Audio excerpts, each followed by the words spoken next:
Good morning, everybody. Ryan and I are so excited to sit down and really have a bit of a fireside chat type webinar with all of you guys today. So rather than doing death by 1,000 slides, we've got a couple of things that we want to touch on and kind of some slides to guide our discussion. But really what we're all looking to tap into is that knowledge underneath that Roger cap there and all of the brain power that Ryan is bringing towards the discussion today. For those of you that don't know, we did a survey on our LinkedIn page ahead of this webinar asking people if Ryan should wear one of his quintessential hats or if he should come as fancy Ryan. And there was only one vote for fancy Ryan with the pinkies up. So as you can see, he has come and he's delivered with his signature hat. But for anybody that doesn't know you, Ryan, can you give everybody an introduction? Definitely. Thanks, Emma. So joined here, Iris. I run all of our implementations, onboarding, training, support, customer success, all the fun activities that happen once you become a customer of Iris. But in my prior life, I was over at the Applied and Ivans world, came through acquisition there back in 2019. It's not my first foray into kind of the AMS world. The first time kind of into it was getting in with a company called Tech Canary. We were built on Salesforce. And like I said, we're acquired back in 2019 with Applied and Ivans. And kind of before that, I did a lot of the same thing, but for point of sales, for bars and restaurants. And throughout today, we'll probably talk a little bit about a lot of the similarities between those two things and implementing something with a point of sale for a bar and restaurant and implementing an agency management system. They're both really operational systems for these organizations. And it's kind of interesting, the similarities across two totally different industries. So excited to dig in. Been doing this for hundreds and hundreds of different implementations, and hopefully we can shine some light on some of the difficult topics. Yeah. So what I mentioned, we've got a couple of slides to keep us honest and on our mission to make sure that we're covering all the things that we have aligned for today. So what we're going to be doing is digging into getting started with talking about the importance of a vision for any sort of project that has this type of weight within an organization. Then the bulk of our time is going to be set on what we've advertised and this idea of readiness. And we've kind of chunked this readiness out into a couple of different categories that we're going to talk through that we'll get to here in a moment. And then we'll kind of do some forecasting for everybody based off of your experience, Ryan, talking through these different ideas of what an implementation looks like and what people should expect with a AMS implementation. So like I said, keeping the slides really high level here. We're going to start. Oh, I went too far. There we go. We're going to start by talking about vision. Now you guys all know what's coming up next. But so let's get started, Ryan, by talking a little bit about this idea of setting a vision for a transformation or a project like this. And truthfully, this is one of my favorite topics to talk about. So I'm going to kind of set the stage for everybody and then hand it off to you to talk through what you've practically seen in the field while working through these kinds of projects with all sorts of different agencies across the country. But when we take a look at vision, and especially as we start to kind of continue our discussion down the path, talking through things like readiness and that kind of thing, it's really important for companies to recognize that you can't just bring in software for the sake of software. Mm-hmm. And, Ryan, we have this conversation a lot with Iris customers and prospects about, what is the ultimate goal or what is that North Star that you're driving for within your organization? And I would say from the experience working with our clients, I've seen kind of some people that are truthfully just looking for the shiny new exciting technology, all the way through to the people that have a strategic vision of where they want to go. And the Iris platform fits in as a part of that strategic vision. And, when it comes to setting this kind of precedent with your team and helping get everybody on the same page to drive towards that goal, you have to do a really good job of detailing out what it is you're looking to accomplish and making it approachable and tangible for everyone in your company. So when we get to our readiness change management side of things, we'll start to talk about how this vision comes into building adoption all the way through your entire implementation. Yeah. But Ryan, I'd love to hear from your side of things. Like, what experiences have you had kind of like with agencies or brokerages as they're implementing new AMS systems? Like, are they setting this vision? What does that vision typically look like? And let's just start there.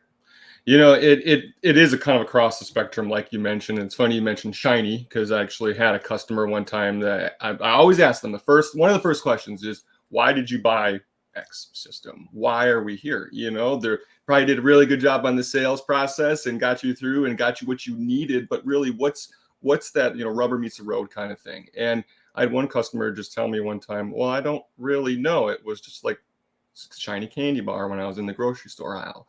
And that's okay. We'll help you. We'll help you to find that vision and get you through. But it's going to be a slower process, and it's going to take up a lot more time. And if you've gone through and you set up that vision and you let the technology work for your vision, not the technology driving your vision, which historically that's kind of how agents have had to operate, is we have this thing and we can only do what it has, and kind of flip that on its head. And there is a wide range of offerings here. And what do you need as a business? What are your goals? What are you looking to do the next 3 months, next 3 years? And what is that North Star? It's really important to make sure, like you said, that helps adoption. And then that's something you can hold us to as a vendor, not just Iris, but anyone you might be dealing with. If you have a great vision and criteria you're trying to hit, now we can all hold each other accountable and make sure we're all driving towards that kind of mutual vision. And it really gets everyone kind of riled up and excited. And what do you want to do? Are you looking to grow your business X, expand states, maybe just organically grow your book from cross-selling? Whatever it is, make sure you have it, and let's have that discussion. So Ryan, what do you see if a company doesn't go down that path of setting that vision? What kinds of challenges do they run into if that's not clear? Typically, you kind of step on each other a little bit. And when you don't have that kind of process mapped out and where you're looking to go, your employees will kind of bring their own flavor in. And if they're not all aligned, then we start getting, as a vendor, you get kind of a mixed signal there, and you're not sure where you need to go. And then you spend time, kind of escalating that to make sure we get the right approach. And hopefully your vendor is not looking to just check boxes and move you through the process. That happens. But if we're really looking for your success, then make sure you have it defined, because we can't necessarily make you successful. We can help you, but we can't be that driver. And it's a time suck. It makes it just kind of painful for your employees, and everyone's kind of struggling through the process. And you'll get it done typically. But it's not going to be as fast and as nice as it should be. And one thing I forgot to mention, Ryan, as we were getting started with the webinar, is that there is this chat available for anybody to throw questions or comments in as we're going along. I threw a message in there so you can see that they're here, and we'll pull some of them into the discussion and address any questions that come up along the way as well. So we would love to have your engagement if anything pops into your mind as we're moving through things. So once we've set the vision for any kind of transformation within our organization, then it's time to start thinking through what types of platforms we need to be bringing in and what we need to be doing to get ready for the presentation, or for the presentation. My brain's on what we're doing for the implementation moving forward. And we don't want to go into the software side of things today, but we are going to touch a little bit on evaluation, but mostly on this idea of readiness, which is what we kind of like told everybody we were going to be here to discuss. And moving forward, we're going to kind of break this into a couple of different categories. So when we take a look at being ready to go out and start making purchasing decisions, evaluating solutions, one of the big things that we all need to be aware of are the costs that potentially come with an AMS implementation, buying the solution, what the long-term costs are going to be, and then also like what implementation is going to look like. And so, Ryan, where I want to start kind of the discussion on this area is looking at like, how do companies go about really evaluating where their technology current state is versus what they want their future state to look like? And why is that important before we start talking about cost? Yeah, that's good. Honestly, it kind of ties back to what we were just talking about with the vision. And if you have a clear, defined vision of where you're trying to go as an organization, now you can work with the technology to drive that vision again, not having to do what the technology is telling you to do. But obviously, things cost money, and we need to implement them. We want you to be successful, so we want to spend time with you and do all of those things. A lot of vendors have options of kind of a self-serve kind of thing, but AMS is like I said earlier, the operating system. It is the life of what you are doing as an organization, and that takes skill. And to offer the right skill, there's going to be a cost there. And making sure that you're realistic with what you can afford. Where are you looking to optimize? What does that budget look like for a yearly spend? What could I spend now for that one-time implementation? A lot of times as you start to get into these vendors, there's going to be all flavors of, cost here, but there's going to be an annual recurring cost. There's going to be usually a one-time kind of helping you get your data set up, get everyone trained, and then everything kind of moves on from there. And it's not always an apples to apples comparison. Many times it's apples to oranges, or, to kind of tie it back to my prior life. In point of sale, we were selling, it was a iPad based system or a, terminal kind of thing. And we were selling against cash registers. A cash register doesn't cost you anything. And you have to buy this now computer, which seems, this was 2008, 2009. And I don't quite know what to maybe do here. And now I have this added cost of processing credit cards when you swipe that card. But ultimately, that was a very apples to oranges cash register to computer, really. But we were able to tie things back from a cost because now maybe generate more revenue.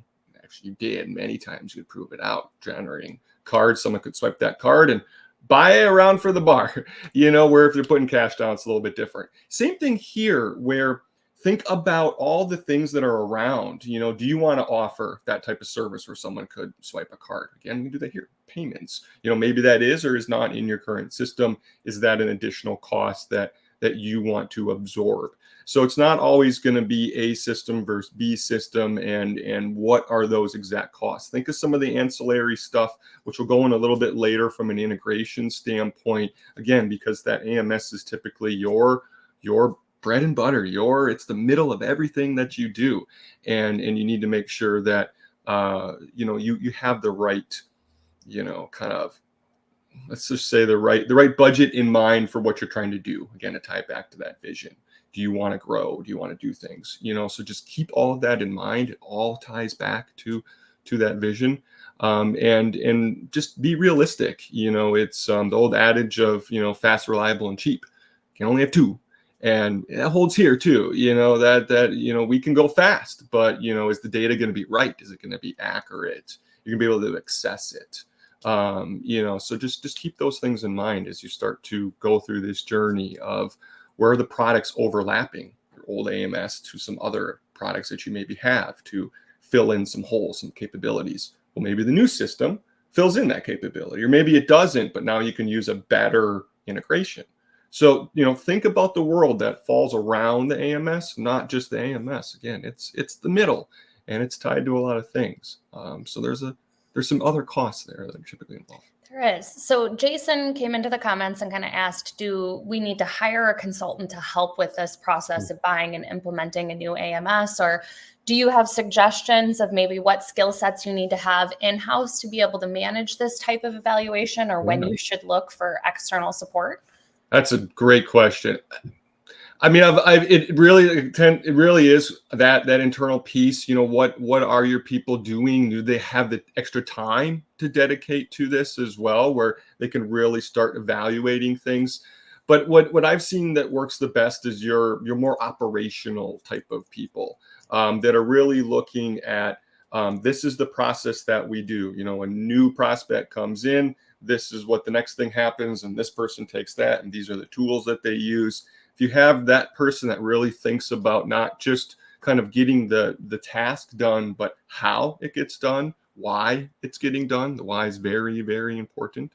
Ask why all the time, and make sure that you're working through the right problem, the right, not a symptom. Again, to tie it back to a lot of our agents and brokers are working just around the technology thing that was given to them, and they have to kind of make things fit. And again, tie it back to your vision. What is your strategy? What are those integrations that you're looking to do? Do you want to offer payments? Do you want to have a client portal? Do you want to do these things? And maybe some of that is in the system you have or that you do want to purchase, and just keep that in mind. It's important to make sure that you've kind of rounded out the entire thing. Great, thank you. So I did also respond to Spencer, but he asked in the comments if it was going to be recorded. The session will be recorded, and we will have it available for everybody to rewatch on YouTube with kind of like timestamps through everything that we're talking about. So yes, Spencer, you'll have access to this moving forward. One other thing that I would like to kind of like drop into the conversation tied to this idea of kind of like doing system evaluation and looking at like all of the capabilities that you have. Certainly, if that's something that you guys are starting to go through and kind of like navigating internally on your team and you'd like a little bit of help, Ryan and the folks on the Iris team are really great resources for you to engage with, have a conversation about what you're looking to accomplish and share some of that information with.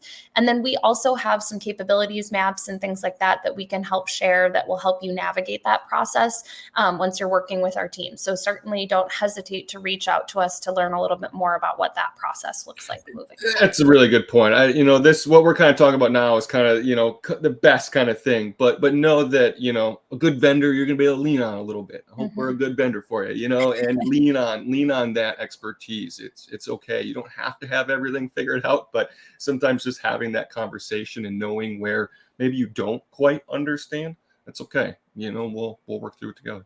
That's what friends are for. That's right. Iris is a friend. So kind of moving on to our second topic, which is obviously incredibly closely tied to this idea of like cost evaluation and system evaluation, is taking a look at our integration components and how we're planning for all of that. So Ryan, you mentioned this idea that when we're looking at replacing the core system, it's what's sitting in the middle of everything, right? Mm-hmm. And when we take that out, we're unplugging all of these other things that are surrounding that core system within your agency. And it's incredibly important to understand where all of those plugs are and what you're doing to plan for that moving forward. So can you talk through, because it may sound like a really simple step to say, like, make sure you've got all of your integrations mapped along with all of your solutions, but this is something that we see missed pretty regularly, and not just on the agency side. I would say from my experience on the carrier side and outside of insurance, mapping out integrations is this cute little step that we all like to like move past. And then what happens down the line, we realize we've forgotten something that should have been a part of our plan. So can you talk through maybe what that like integration mapping process looks like and really the true importance of it? Yeah, you bet. I mean, it ties back to kind of what I was saying before with some of that, apples versus oranges and some of the cost kind of things. Like you said, you're in the middle, you have this hub and these integrations, whether they're, kind of more within the system you've purchased, if they have an ecosystem, so to say, and there's different things you can plug and play with that might be offered by them as maybe an add-on or something else, or an external, integration that maybe you've done through like Zapier, to use a use case. That's a very well used integration across our industry.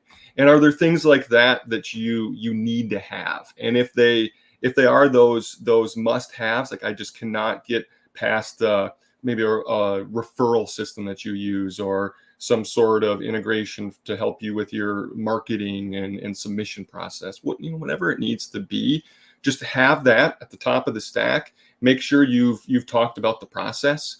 We'll talk a little bit later about more of the people side, the change management side of this. We'll dig in a little bit more of the process, but how does that integration actually relate to the process? Is it something that a user has to jump out and go to an external website? Is it something that's pulling data in? And how does that interact with your AMS? Is it optimizing a step? Is it skipping a step? Is it, what is happening with that integration?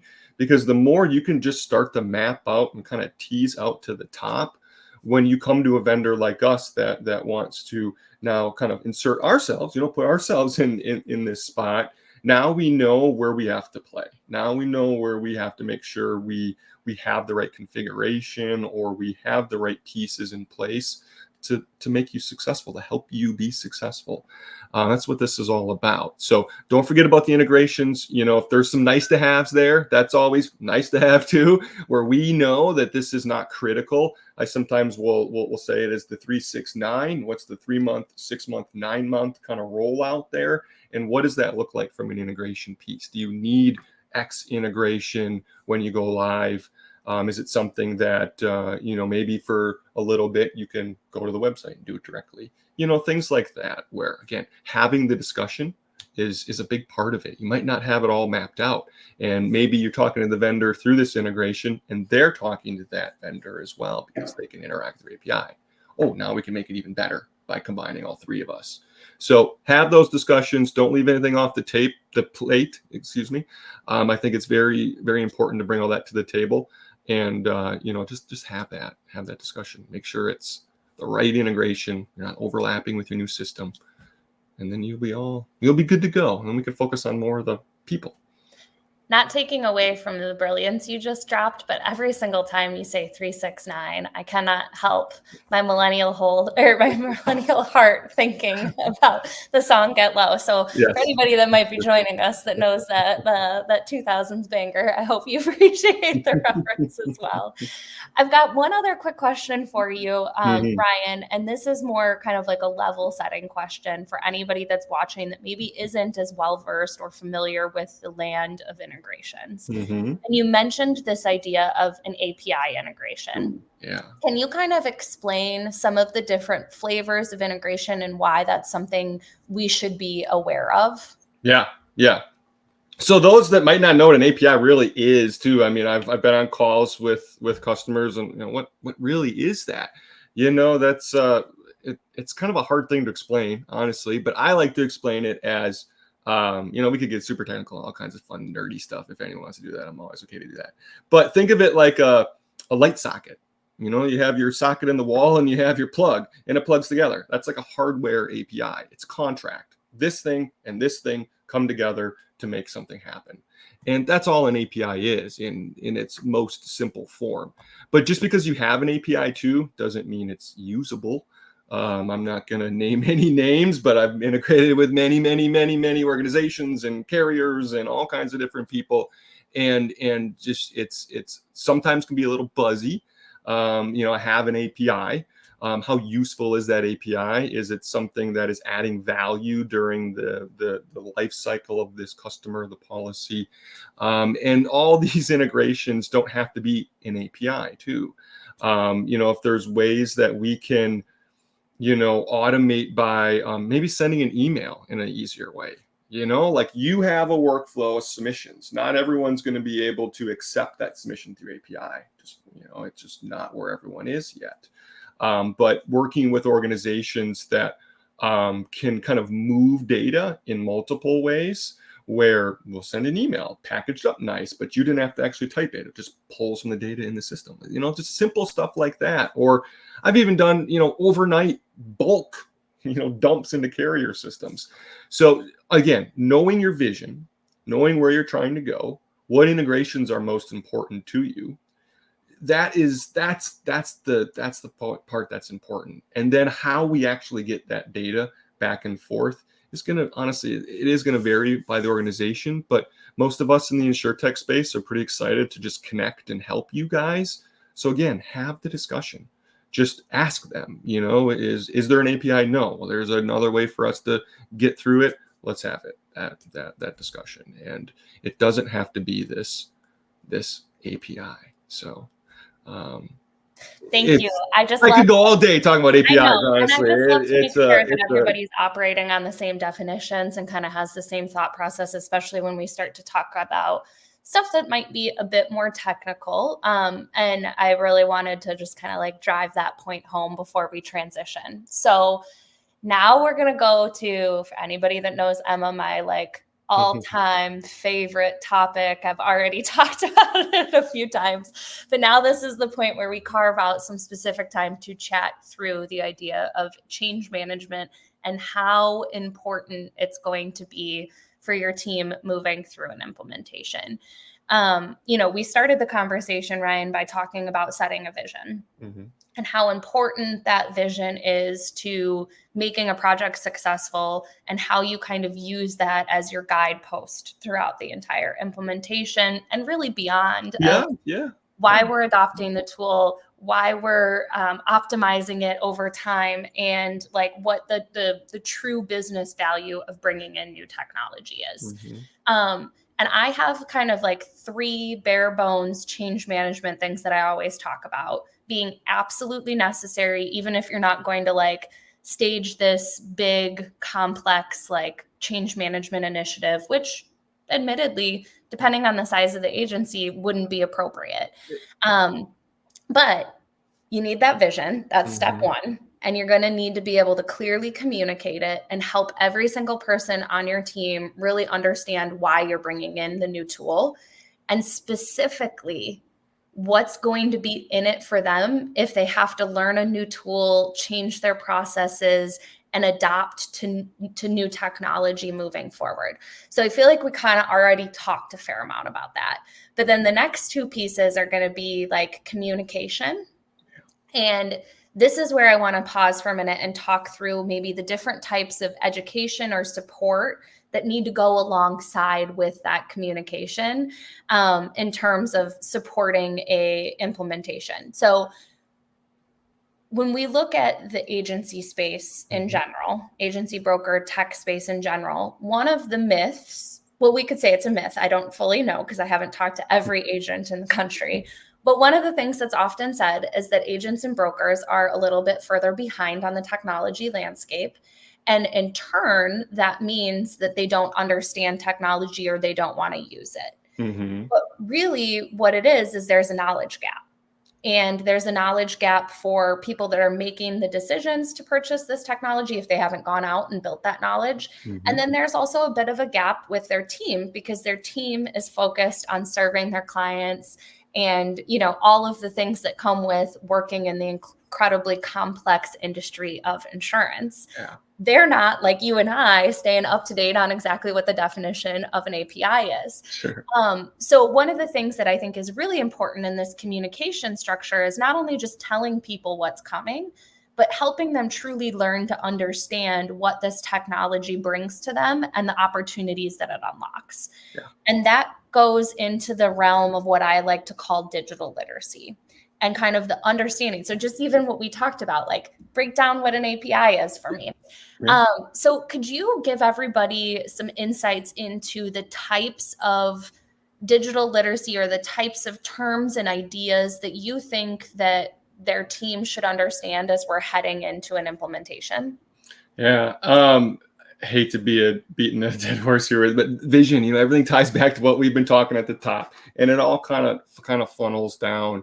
And during this change piece too, it's where it starts to get a little bit more personal. We start thinking about the people more, again, the process, how are they going through, what tools are they leveraging, from an education standpoint, how do they learn? Have you, everyone learns a little bit differently. Is it something where they will need to be in there, hands on keyboard and typing and getting stuck and then figuring it out? Do they want to watch a video 4 times and then go and do it? Do need to be on site and working through stuff with them?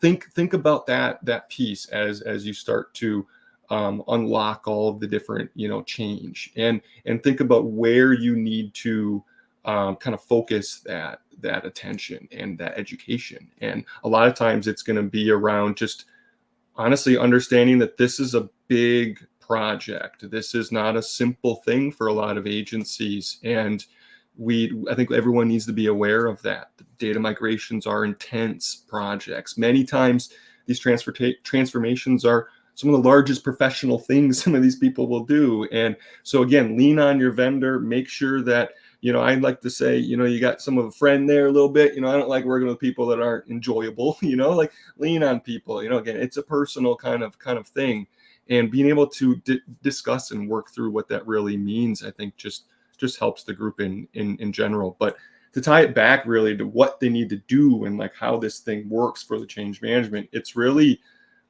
mapping that stuff out. We've talked about it a few times, but really get organized around what your people do, when they do it, where they do it, what tools are they using, how long does it take.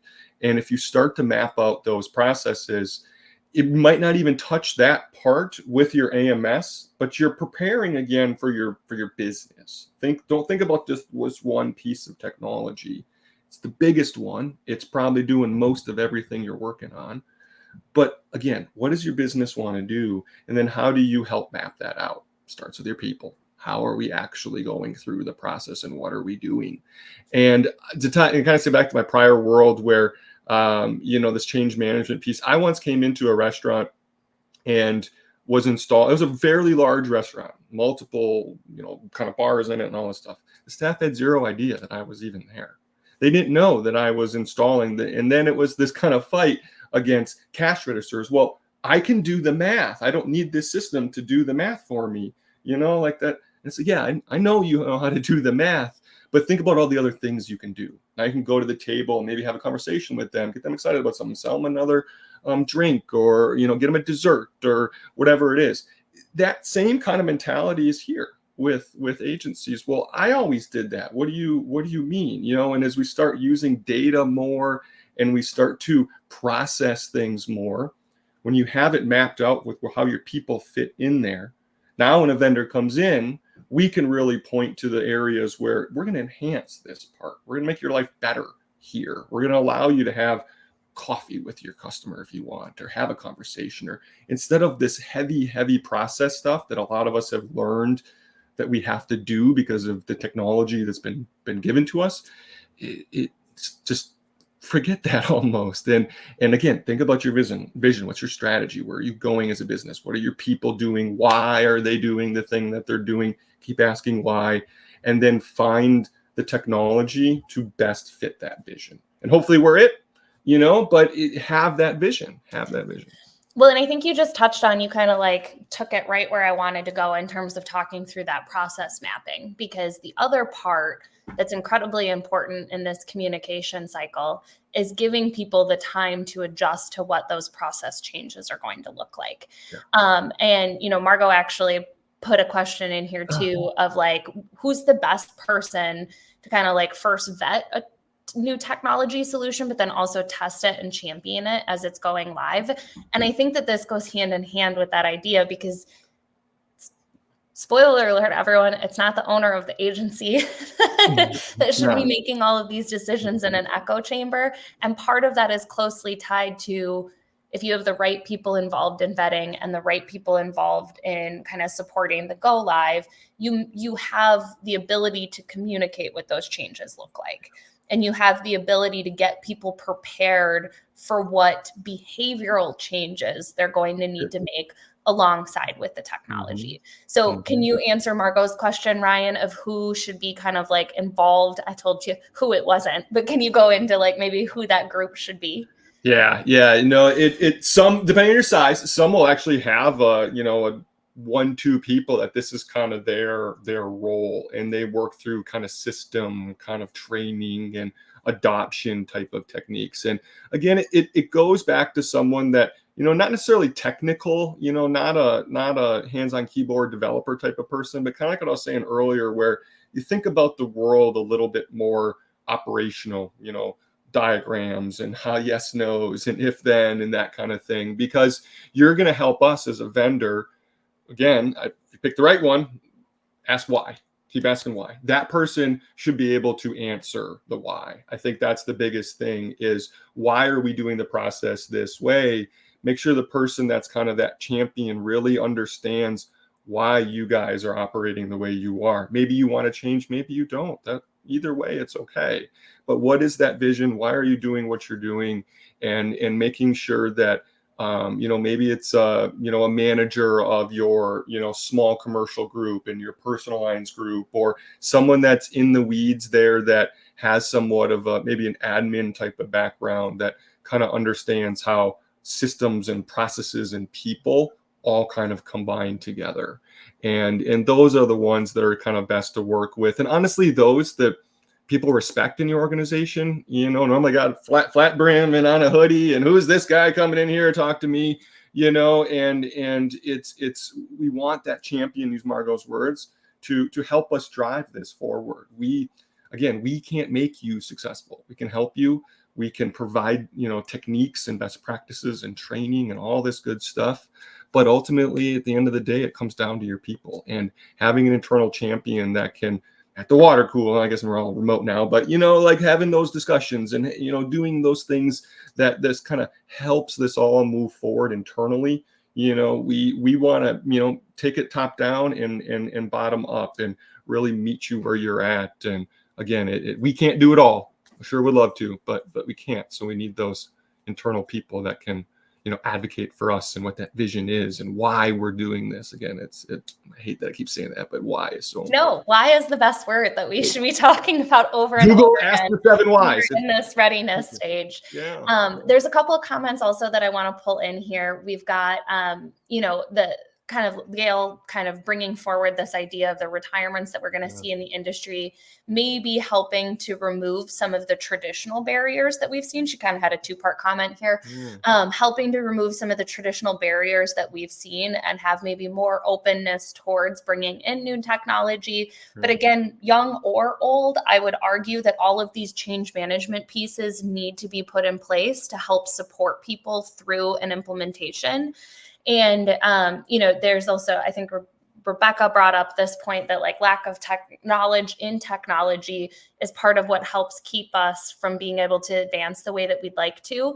And I just wanted to kind of make the point that even if somebody is younger, they might have a more open mindset to technology, but that still doesn't negate the need for kind of that support from a process change perspective and technical knowledge perspective.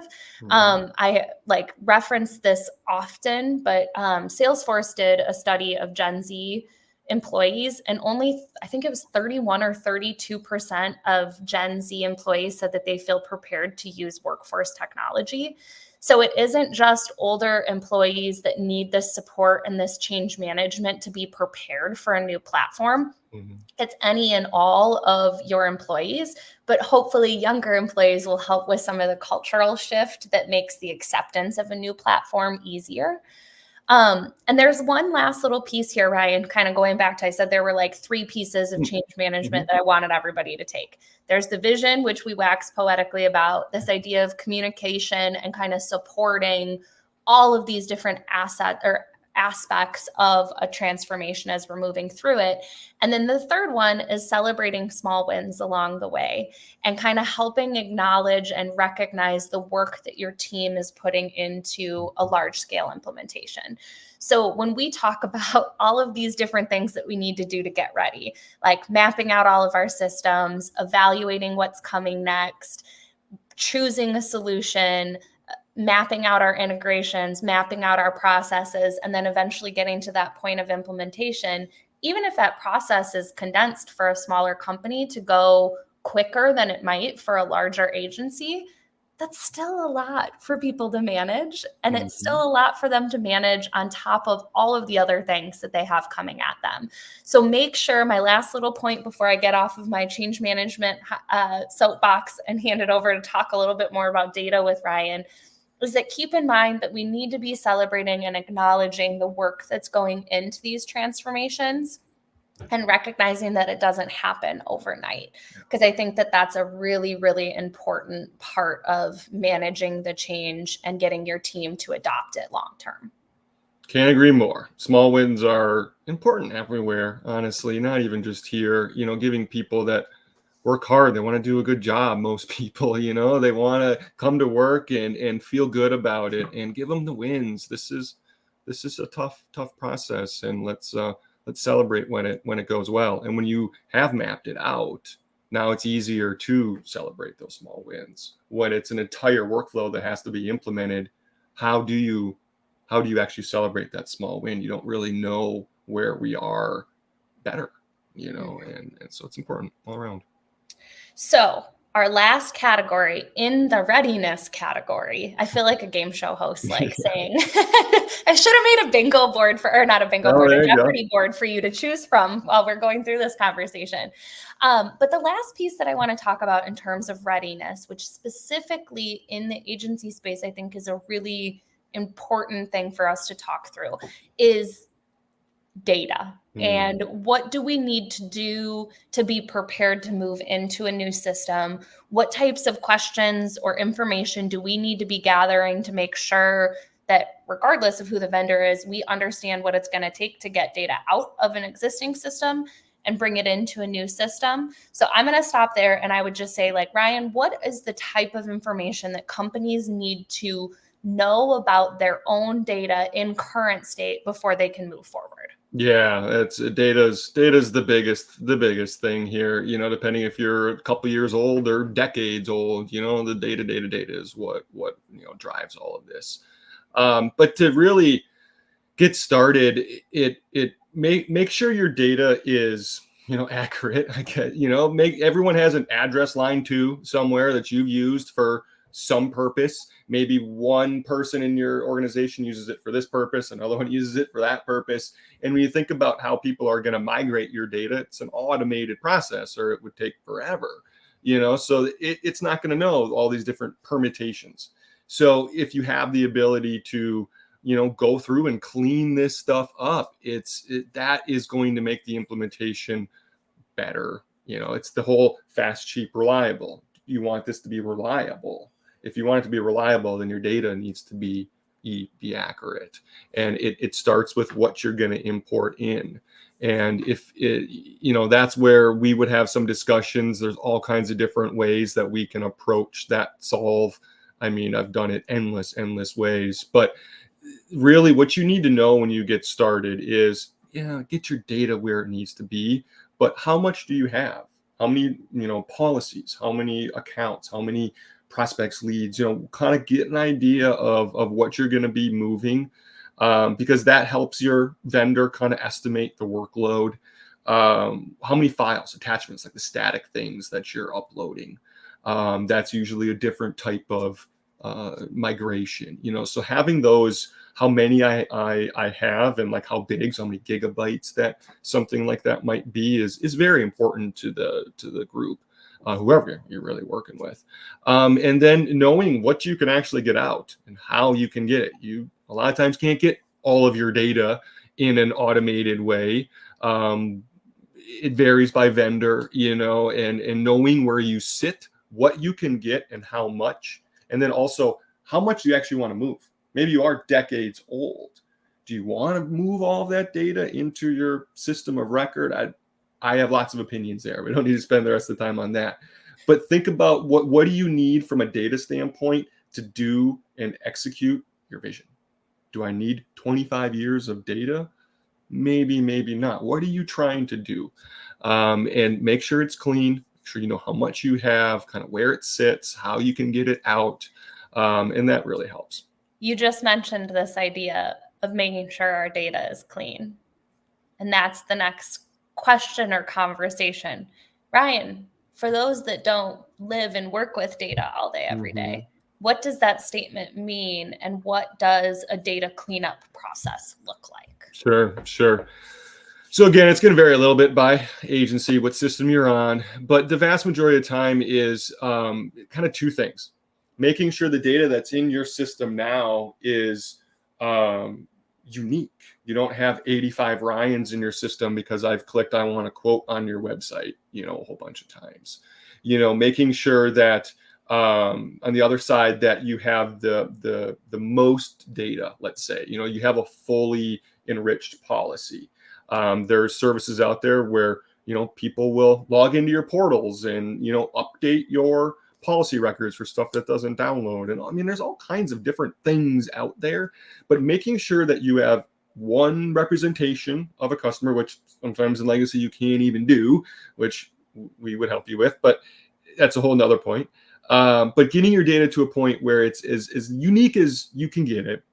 Your policies are, accurate. You have prior terms linked, next terms if you can. Some of that kind of stuff, because as you have more linkage there, it's going to help your data and be more actionable. We know how things are tied together.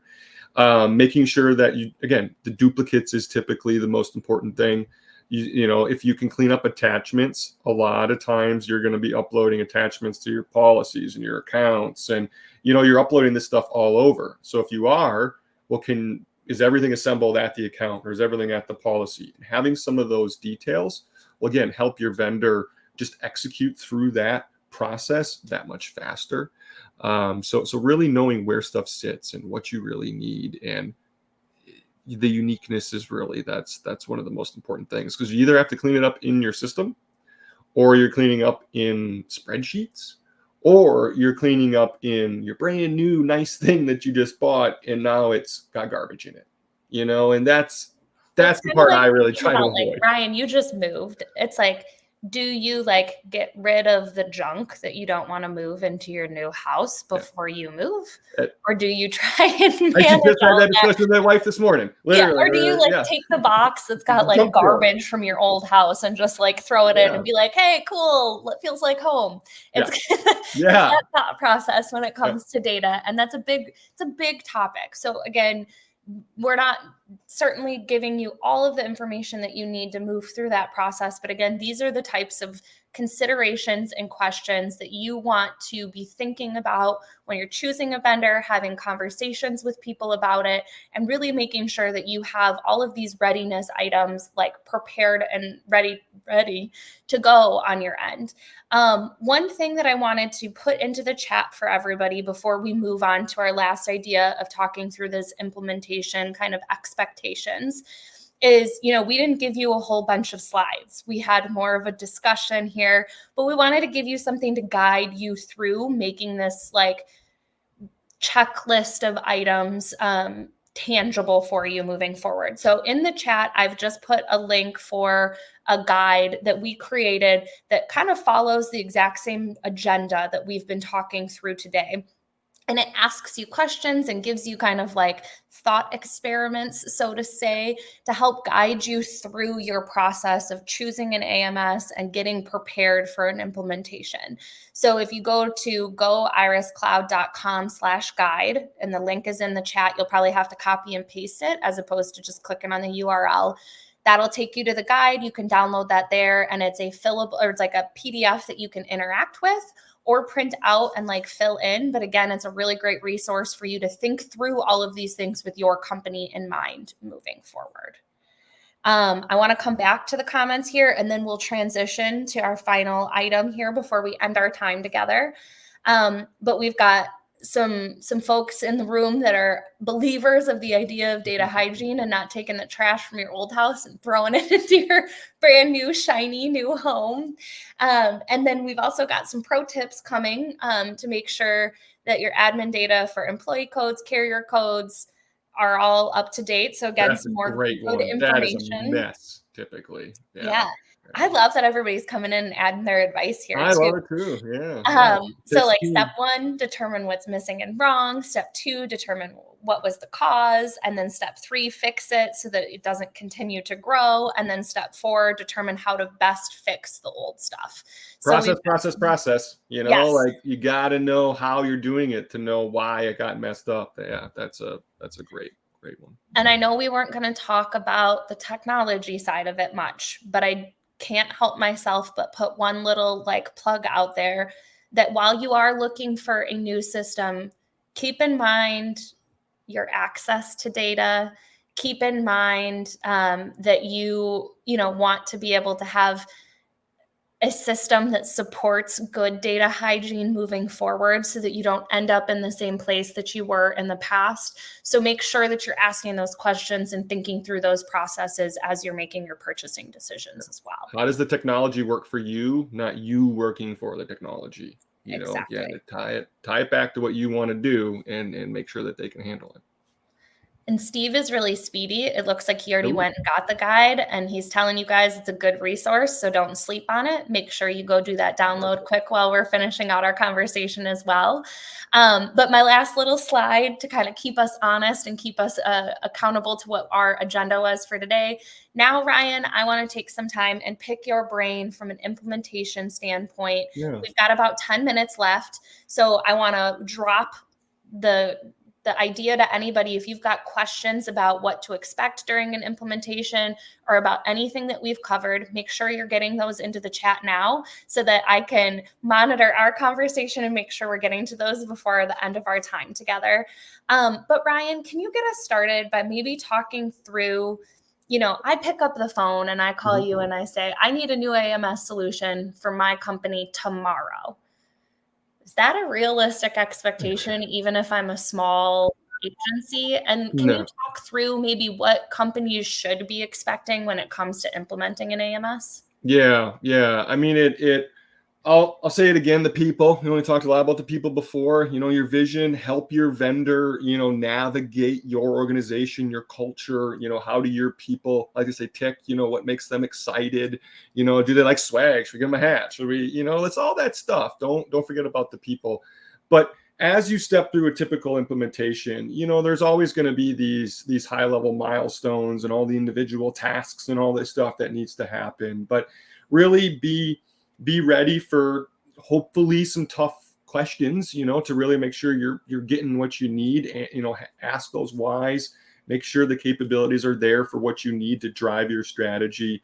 But just be ready to, typically have a kickoff. They're gonna, have a handoff from the sales to the implementation team, and you're gonna learn who those people are, and make sure you have your representation. Who are your champions? Who is an escalation point in case there needs to be something there? Who's a technical resource that maybe when we run into some code issues where stuff wasn't cleaned up, that, hey, who can we go talk to about this data and make sure this stuff gets addressed? Have that kind of stuff going. Bring hopefully some process mapping together, and, hey, this is how we do X, Y, and Z. I saw this and I really like how you guys, have this workflow. Can we adjust and, do those different things? Have that initial, discussion with them. The meat's going to be your data migration. If you are doing that, that can be weeks to months. I mean, I've seen them 18 months. So if you're really, really, really large. But that time frame can all be shrunk down the more you do what we've all talked about here. The more process you have mapped out, the more your data is clean and deduped and ready to be migrated. Think about everything you might do to get ready to go on a trip or do something. You're preparing. Make sure that stuff's prepared. Everything we've been talking about here. Just get your data to a point where the best you can. It's not going to be perfect. It is what it is at some point, but try to find all those little nuances, and like what Michael said there, how to best fix it, get to why that actually happened. And then to Emma's point, make sure that it doesn't just keep happening in this new system. And the other thing I like to call out that a lot of times doesn't happen is have a really good sign off, checkout process. You've gone through, you've done this, we've trained to people. Have they learned appropriately? Did we have the right techniques for them? Does everyone understand what's going on? Can your admins be somewhat self-serving? And make sure you feel comfortable to say, yes, we're ready to move to that next stop on the track, so to say. And now let's go live. And I always like to take a phased approach to that. I'm not a big believer in kind of the light switch where overnight on, from Sunday to Monday, now everything's perfect. It's not realistic. If you're starting out and you're small or don't have a book, brand new, that's a little bit different. For the vast majority of us, it's going to be a process. And again, to go back to your mapping and to go to your integrations and your vision, what do you need to get started? Why did you buy this thing? And let's make sure we execute on that smaller, quick win, get you live, get you going. And then what do you need for that 3, 6, 9? How can we get you to where you want to be? Some might be longer than 9 months. Some might be shorter. But again, it's independent to you, but just be ready to step through, a journey, so to say. And the more that you've prepared for that journey, the more successful you're going to be at the end of it. And there's a lot we can learn together. And I think that, to me, is the exciting part of doing implementations. I learn something new every day from you guys. And we always keep tweaking and have your champions, have your, know your people. It's just going to be so important to get everyone through the process. So we have about 5 minutes left. I would love to open it up to any questions that anybody who's on air with us would like to throw into the chat. But again, just a couple of reminders for everybody of kind of what we've discussed and kind of the thought process behind this. Again, my change management heart could not let you all leave without reiterating the importance of that vision when you're coming into an implementation of a core system, but truthfully, any sort of platform that you're bringing into your company, even if it's something like text messaging, like why are you choosing that solution and what's going to be in it for your team who's using it? How is it going to make their life easier? And why should they take the extra steps in their process to adopt that new tool? So start with that vision, and then probably the moral of the story in the readiness category, beyond using that guide to help you kind of move through that process and make sure that you're checking off all of those items. Think through doing a really good job of documenting your systems, your integrations, and your processes. And if you do that, to Ryan's point there, talking through the implementation, you're going to end up with a speedier and smoother implementation. Mm-hmm. Realistically, the world of technology is never perfect. Is there a way to erase every bump or every challenge that you're going to run into? Probably not, but you're going to be in much, much better condition if you've taken those readiness steps to get yourself all set up. And then that vision and that communication and that why doesn't stop there. It carries through past implementation and making sure that your team is leveraging the platforms that you're bringing in to their fullest extent. And then finally, moving through implementation, keep in mind that it's not going to be a light switch that you flip and suddenly you're ready to go the next day. It is a process that takes time, and you want to find the right vendor that's going to align with your company culture and help support you through that process to make sure that you're successful when it's time to go live with whatever staged approach we want to reference Get Low to in the 369 methodology. I'm going to throw the link in for the guide one more time into the comments, just for everybody to have easy access to here as we round out our time together. And then going back to Spencer's comment at the very beginning, the session has been recorded, and we will get it uploaded to YouTube with some timestamps, so it's really easy to navigate, and we'll get it emailed out to everybody that registered for the webinar today, so that you can share it or rewatch it again. But our hope is that this was a good conversation to help you feel more prepared going into a system evaluation and implementation for an AMS moving forward. Certainly reach out to Ryan or I or anyone else on the IRIS team if you'd like support moving through this process. We're here, like we said, to be a friend for you to lean on, and we're happy to help in any way that we can. But thank you so much, everybody, for joining us for the conversation, and have a wonderful day.